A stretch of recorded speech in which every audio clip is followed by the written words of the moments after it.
बहुत समय पहले की बात है। एक गांव में एक हवेली का खंडर था। वहां कोई आता जाता नहीं था। खंडर के पास ही झील थी। एक बार एक राजा शिकार करते करते वहां आ गया। शिकार तो नहीं मिली, लेकिन राजा बहुत ही थक गया। थक कर वो एक पेड़ के नीचे बैठ गया। तभी उसके कानों पर पानी के बहने की आवाज आई। ओह, शायद यहाँ आसपास झरना है, मुझे देखना चाहिए। जिस दिशा से झरने की आवाज आ रही है, राजा उस तरफ चल देता है। तभी उसका ध्यान एक पेड़ के नीचे ध्यान लगाए साधु पर जाता है। वो उनके पास जाता है। लगता है साधु महाराज तपश्चर्या में व्यस्त है। मुझे उनके लिए कुछ खाने का प्रबंध करना चाहिए। राजा आसपास के पेड़ों से कुछ फल तोड़ लेता है और साधु के पास रखता है। फिर झरने पर अपनी प्यास बुझाने आता है। थोड़ा सा पानी पीने के बाद राजा पत्तों से एक द्रोण बना के उसमें साधु के लिए पानी ले आता है। जब साधु की आंखें खुलती है, राजा, मैं तुम्हारी सेवा से प्रसन्न हूँ, लेकिन मैंने तुम्हें पहले कभी नहीं देखा। महाराज, मैं शिकार करते करते इस जंगल में पहुंचा हूँ। शिकार तो नहीं मिली, लेकिन आप मिल गए। मैं थोड़ी देर यहाँ विश्रांति के लिए बैठा था, तभी झरने की आवाज सुनाई दी। प्यास बुझाने के लिए जब मैं यहाँ आया तो आप दिखाई दिए। राजा, तुमने मेरे लिए जो कष्ट उठाए हैं उनसे मैं बहुत प्रसन्न हूँ। मैं जानता हूँ कि तुम्हारे राज्य में पानी की बहुत समस्या है। अगर तुम मेरी बात मानोगे तो अपने राज्य की ये तकलीफ हमेशा के लिए दूर कर सकते हो। हाँ हाँ महाराज, मैं अपनी राज्य की जनता के लिए कुछ भी कर सकता हूँ। आप बताइए, मुझे क्या करना चाहिए? तो ध्यान से सुनो। इस गांव में एक खंडर है जिसके तहखाने में खजाना छुपा हुआ है। लेकिन ये किसका खजाना है महाराज? वो खजाना मेरे परिवार का है और उनमें से अब कोई भी जीवित नहीं है। मैंने संन्यास लिया है, इसलिए वो मेरे भी कुछ काम का नहीं है। तुम जाओ और वो खजाना निकाल लो। अब मैं तपस्या के लिए हिमालय चला जाऊंगा। लेकिन महाराज, वो खजाना मेरे किस काम का? मैं चलता हूँ, तुम वो खजाना लोक कल्याण के लिए इस्तेमाल करो। इस झरने का पानी अपने नगर तक लेके जाओ। लेकिन महाराज, मैं उस खजाने तक पहुंचूंगा कैसे? उस खंडर के दाहिनी बाजू के दरवाजे के नीचे तुम्हें एक चाबी मिलेगी। वो चाबी तुम्हें खजाने तक पहुंचा देगी। निस्वार्थ मन के व्यक्ति को ही ये चाबी आगे का मार्ग दिखाएगी। राजा साधु के निर्देशानुसार उस खंडर तक पहुंचता है और वो चाबी हासिल करता है। फिर तहखाने चला जाता है और साधु के आशीर्वाद से उस झरने का पानी अपने नगर ले आता है। पानी की वजह से नगर के सारे खेत खलियां खिल उठते हैं और नगर में फिर से खुशहाली छा जाती है। राजा मन ही मन साधु महाराज को धन्यवाद देता है। देखा दोस्तों, कैसे राजा के निस्वार्थी स्वभाव के कारण पूरे राज्य का फायदा हुआ। हमें भी राजा से सीख लेकर निस्वार्थी और परोपकारी होना चाहिए। किशनगढ़ नाम के गांव में सरजू नाम का एक आदमी उसके माता और पिताजी के साथ रहता था। उसके माता पिताजी की तबीयत उम्र के साथ खराब हो रही थी। वो अपने माता पिता की मन लगाकर सेवा करता था। सरजू को जानवरों से बड़ा लगाव था, इसलिए उसके घर में बहुत सारे पालतू जानवर भी थे। वो उन सबकी अच्छे से देखभाल किया करता था। ऐसे ही एक दिन गांव से जाते समय उसे एक कुत्ते का पिल्ला जख्मी हालत में दिखाई दिया। अरे, ये कुत्ता तो जख्मी है, इसे घर लेकर जाता हूँ। सरजू उस कुत्ते के पिल्ले को घर लेकर आया, उसका इलाज करवाया, उसके पैरों पे मलम पट्टी करवाई। बेटा सूरज, तुम ऐसे दुखी और बेसहारा प्राणियों की मदद करते हो, ये बड़ा पुण्य का काम है। तुम बहुत अच्छा काम कर रहे हो। माँ, ये पशु पक्षी मुझसे तकलीफ में देखे नहीं जाते, इसीलिए मैं इनकी मदद करता हूँ। अच्छा विचार है बेटा तुम्हारा। भगवान तुम्हारी हमेशा मदद करेगा। अगले दिन सरजू गांव से जा रहा था। उसने देखा कि एक जगह बहुत सारी भीड़ इकट्ठा हो गई है। सरजू वहां गया। अरे, क्या हुआ है? तुम लोग लाठियां लेकर क्यों आए हो? अरे कुछ नहीं भाई, यहाँ एक बड़ा सांप निकला है, उसे मारने के लिए यहाँ भीड़ जमा हुई है। अरे रुको रुको, इस सांप को क्यों मार रहे हो? इसने क्या किया है? पागल हो क्या? सांप कितना जहरीला होता है पता है तुम्हें? आपको पता है, सांप बेवजह कभी किसी पर हमला नहीं करता। अगर उसे लगा कि किसी से खतरा है तभी वो काटता है। ये सांप आपको कोई नुकसान नहीं पहुंचाएगा। अरे चलो चलो, इसकी बातें क्या सुनते हो, मारो इस सांप को। सारे लोग उसे मारने के लिए तैयार हो गए, लेकिन तभी सरजू बीच में पड़ गया और बोला, आप कृपा करके इसे मत मारिए, मैं इसे लेकर जाता हूँ, आपको कोई तकलीफ नहीं होगी। सरजू ने उस सांप को पकड़कर एक टोकरी में डाला और उसे एक घने जंगल में लेकर गया। उसने उस सांप को वहां की झाड़ियों में छोड़ दिया और तभी अचानक वो सांप उससे बात करने लगा। हे मानव, तुमने मेरे प्राण बचाए हैं, मांगो तुम्हें क्या मांगना है। आप बोल सकते हो? हाँ, मैं एक जादुई सांप हूँ, मैं बोल भी सकता हूँ। मुझे कुछ नहीं चाहिए। आपको वो लोग मार डालते, इसीलिए मैं आपको यहाँ लेकर आया। मुझे प्राणियों से और पक्षियों से बहुत लगाव है, इसीलिए मैंने आपको बचाया। फिर तुम्हें जो चाहिए तुम मांग सकते हो। नहीं नहीं जादुई साहब, मुझे कुछ नहीं चाहिए। तुम्हारा स्वभाव देखकर मैं बहुत खुश हूँ। तुम्हारे माँ और पिताजी बीमार रहते हैं और तुम उनकी सेवा के लिए सारे पैसे खर्च कर देते हो ना? हाँ, लेकिन ये आपको कैसे पता? मैं सामने वाले का चेहरा पढ़ सकता हूँ, इसलिए मुझे पता चल जाता है कि किसका मन साफ है। ये लो, ये तुम्हारे लिए थोड़ी सी मदद। ऐसा बोलकर वो सांप अपने मुंह से सोने के सिक्के गिराने लगा। सरजू ने वो सारे सोने के सिक्के उठा लिए और सांप से कहा, हे जादुई साहब, आपका बहुत बहुत धन्यवाद। अगर तुम्हें और पैसों की जरूरत लगे तो यहाँ आकर मुझे आवाज दे देना।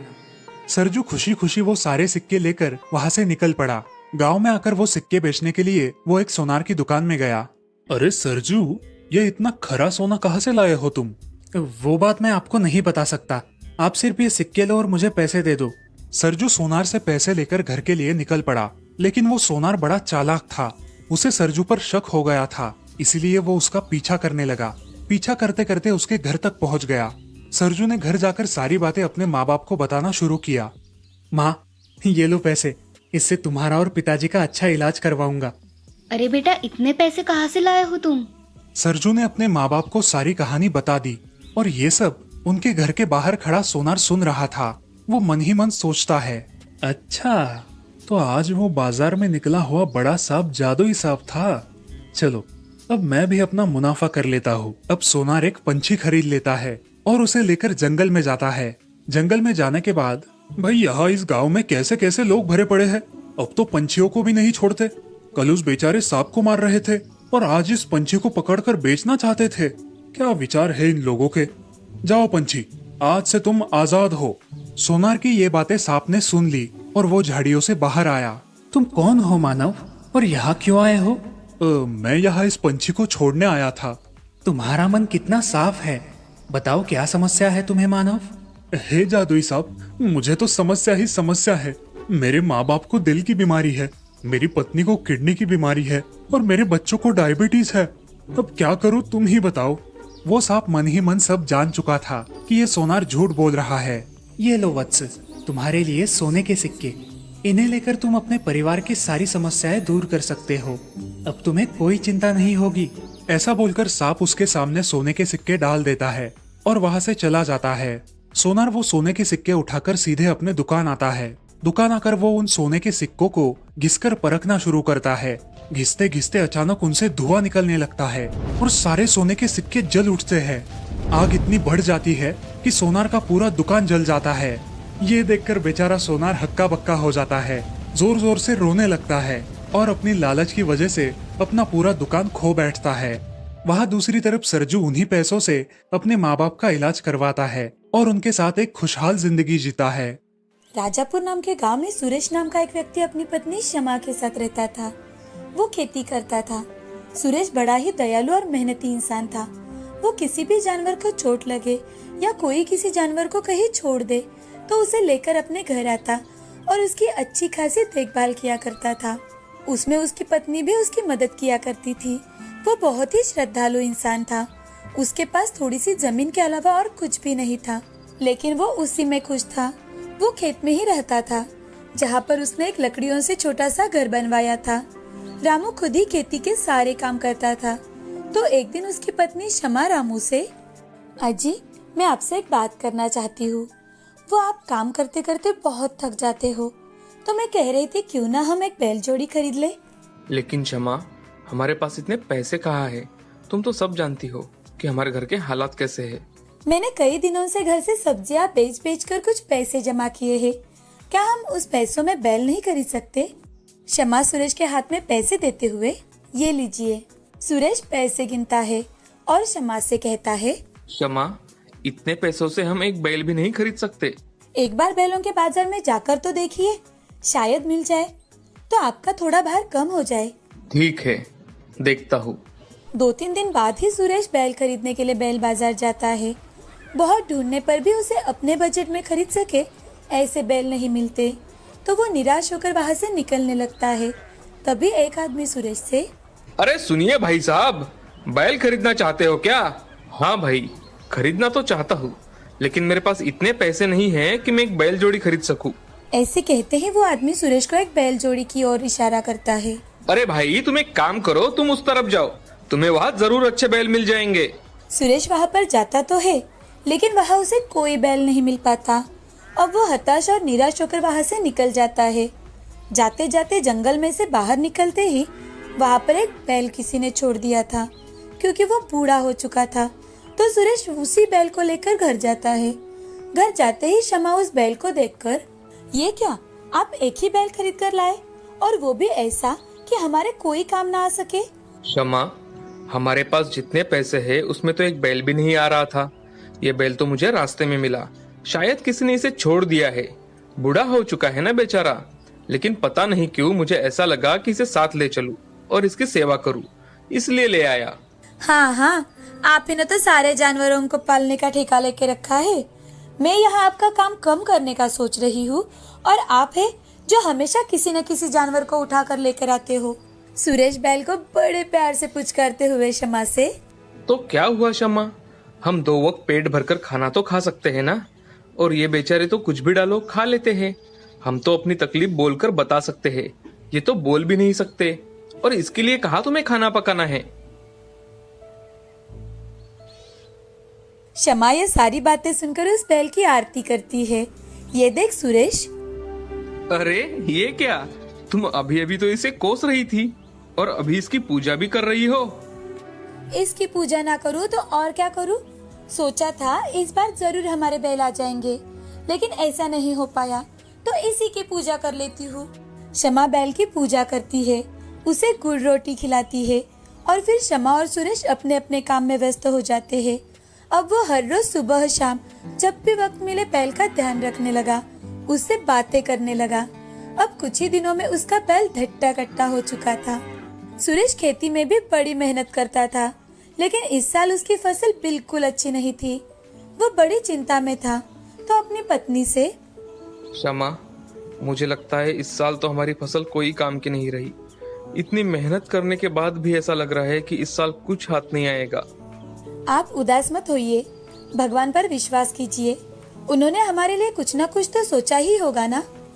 सुरेश और शमा की सारी बातें बैल ने सुन ली थी। वो दोनों अब घर के अंदर जाकर खाना खाकर सो जाते हैं। सुबह उठते ही सुरेश जब बाहर आकर देखता है, तो उसके खेत की फसल जो खराब हो चुकी थी, वो बिल्कुल हरी भरी और अच्छी हो चुकी थी। ये देखकर सुरेश जोर से आवाज लगाते हुए, शमा, शमा, देखो तो ये क्या चमत्कार हो गया। कल शाम को हमारे खेत कैसे थे, और अब देखो, मुझे तो यकीन नहीं हो रहा एक रात में ये कैसे हो गया। तभी बैल की ओर से आवाज आने लगती है। वो सुरेश से, सुरेश, तुमने मेरी बहुत सेवा की है, तो उसका मेवा तो तुम्हें मिलना ही चाहिए था ना। ये कौन बात कर रहा है? सुरेश, घबराओ मत, मैं तुम्हारा बैल बोल रहा हूँ। तुम मुझे जंगल से उठा कर लाए और मेरी सेवा की। मैं एक जादुई बैल हूँ। जब से मैं इस धरती पर आया हूँ, मैं बहुत से लोगों के पास गया, लेकिन किसी ने मेरी इतनी सेवा नहीं की। तुम अकेले इंसान हो जिसने मुझे एक अच्छी जिंदगी दी, मेरा ख्याल अपने बेटे जैसा रखा। अब से मैं तुम्हारा सेवक हूँ। तुम्हें जो चाहिए वो तुम्हें मिल जाएगा। बैल की सारी बातें सुनकर सुरेश और शमा दोनों बहुत खुश हो जाते हैं। अब धीरे धीरे करके सुरेश एक बड़ा आदमी बन जाता है। साथ ही अलग अलग जानवरों के रहने के लिए खेत में ही वो व्यवस्था करता है, और सारे जानवर। एक समय की बात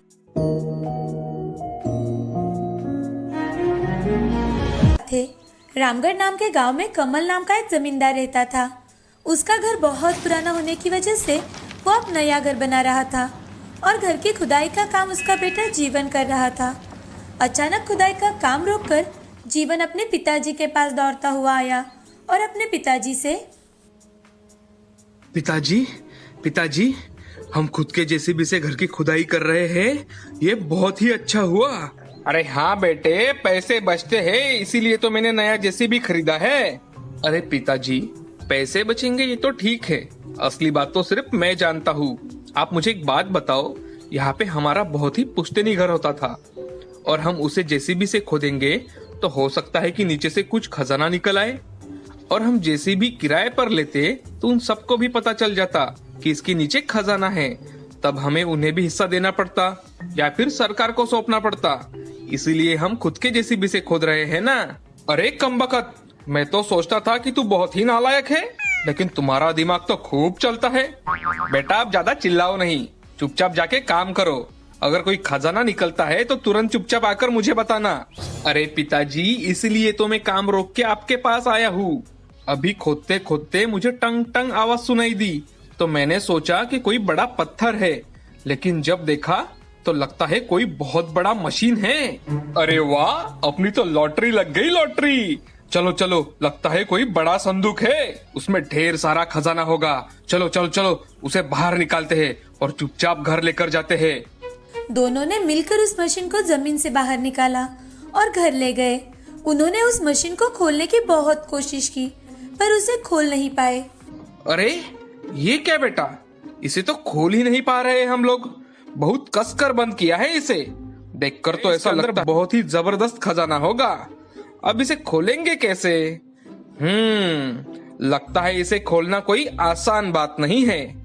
लेकिन अगर हमने बाहर से किसी को बुलाया तो उसे भी इसमें हिस्सा देना पड़ेगा। अब क्या करें? बाप बेटे दोनों मिलकर उस मशीन को खोलने की नाकाम कोशिश कर रहे थे कि तभी कमल की पत्नी उमा वहां आ जाती है। क्या हुआ? दोनों बाप बेटे माथा पेची क्यों कर रहे हो? मुझे ये तो बताओ, समस्या क्या है? मैं चिटकी बजाते ही आपकी समस्या हल कर दूंगी। हाँ हाँ हाँ, क्यों नहीं। तुम तो आइंस्टाइन की बहन जो ठहरी। हम इसे समस्या बताएंगे और 5 मिनट में ही हल कर देगी। बताओ बेटा, अपनी माँ को जरा बताओ। माँ, ये एक बहुत ही अद्भुत मशीन है। जब हम नए घर की नींव बनाने के लिए खुदाई कर रहे थे, वही हमें ये मशीन मिली है। इसमें जरूर कुछ खजाना है माँ, लेकिन समझ में ये नहीं आ रहा कि इसे खोले कैसे। जीवन की बातें सुनकर उमा ने उस मशीन को ऊपर से नीचे तक देखा और अच्छी तरह से जांच करने के बाद ना ये खजाना है और ना ही ये संदूक है। ये तो आलू चिप्स मशीन है। इसे हमारे दादाजी ने बनवाया था। इसमें आलू चिप्स बनाते हैं। जब हम छोटे थे तब हम भी इसमें आलू चिप्स बनाना सीखते थे। और अभी जिस जमीन पर आप घर बनाने वाले हो, वो मेरे पिताजी ने तुम्हारे पिताजी को दहेज में दिया था। मुझे लगता है ये मशीन उस जमीन में दब गई होगी।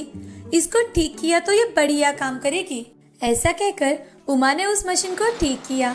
ये देखकर कमल और जीवन हैरान हो गए।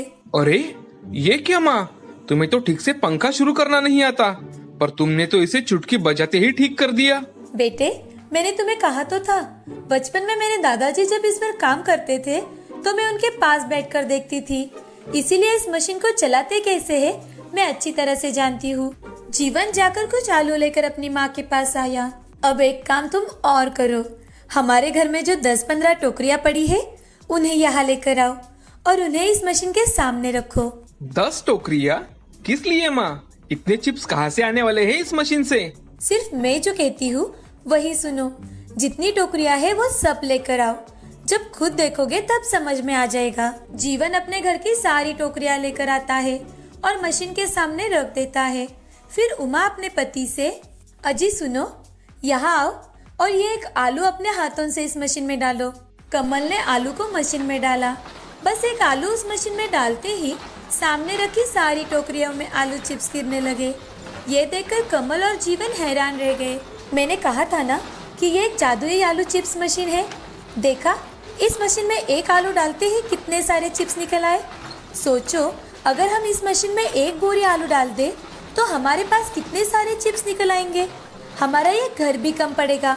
इतने सारे चिप्स निकल आएंगे इस मशीन से।